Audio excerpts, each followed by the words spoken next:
Ayan, what's up dribblers at mga ka-shooters, kamusta po kayo?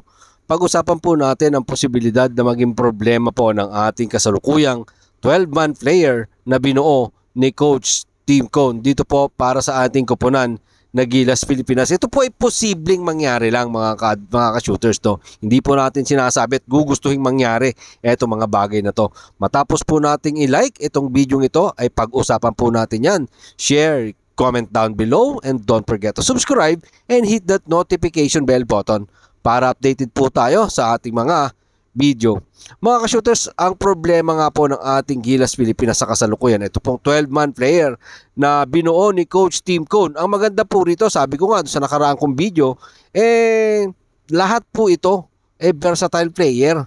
Lahat ng 12-man player na binuo ni Coach Tim Cone, versatile po yan, no? Ito lang po yung nakikita nating malaking problema na sana wag naman pong mangyari na magkaroon ng mga injury ang mga big man ng ating pong pambansang koponan na Gilas Pilipinas dahil po sa nangyari, no? Sa mga nangyari diyan po sa nakaraang FIBA Asia Cup qualifying tournament, mga ka-shooters, baka sumakit ang ulo ni Coach Tim Cone if ever mangyari po yan, at hindi po natin gugustuhin mangyari yan mga ka-shooters, ha.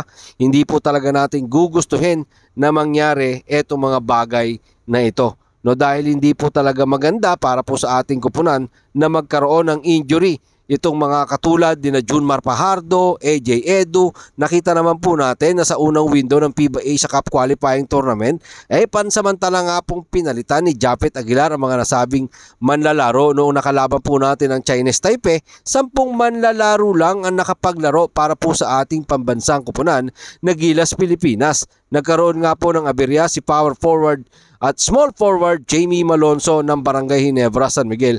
Kaya naman sa ganang aking pananaw mga ka-shooters, kailangan siguro ng ating pong Gilas Pilipinas ng suporta ng bawat isang Pilipino kahit sa pagdarasal lamang. Malaking bagay po yan, no, na tulungan natin yung ating pong koponan sa mga susunod na laban ng ating pong Gilas Pilipinas na wala pong ma-injury para po intact yung ating pong 12-man lineup na katulad nga po na nangyari sa first window ng FIBA Asia Cup qualifying tournament. Isa pa sa magiging problema, ito pong mga Japan boys, mga ka-shooters, itong si Kai Soto, itong si Dwight Ramos, ito pong sina AJ Edu. So magiging problema po yan ni Coach Tim Cone if hindi po ang sasalihan sakop ng FIBA, dahil hindi po sila bibigyan ng clearance ng Japan kung hindi po FIBA ang sasalihan o lalaruan nila Kai Soto, AJ Edu at Dwight Ramos, 'di ba? So yun po yung magiging problema mga ka-shooters, And hopefully siyempre hindi po yan hadlang para po dito sa ating koponan na Gilas Pilipinas na alam po natin, no, na pang-international competition na po talaga ito pong 12-man lineup na kasalukuyan na mayroon po itong binuo ni Coach Tim Cone. At ipapanalangin po natin, no, sama-sama nating ipanalangin yan, na yung 12 manlalaro ng ating pong Gilas Pilipinas mga ka-shooters ay walang mangyaring injury, di ba? So napakamahalaga po yan. Di ba nga mga ka-shooters, inamin pa po ni Coach Tim Cone na gusto sana niyang makapaglaro ang nakasama pa eto mga player, no, itong 12-man niya.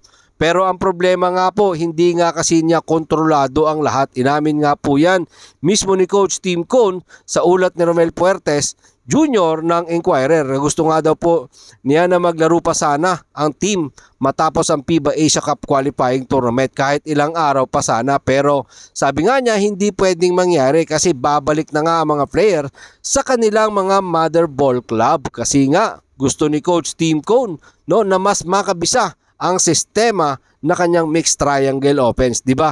Di ba mga ka-shooters, no? Maganda pong sinabi ni Coach Tim Cone yan para po sa ating Gilas Pilipinas, di ba? Malungkot si Coach Tim Cone, nalata mo yung lungkot doon sa kanya nung sinabi niya po yon na hindi siya kontento sa training, no, ng kanyang 12-man player kasi nga maghihiwa-hiwalay na sila at muli silang magsasama-sama sa Olympic qualifying tournament.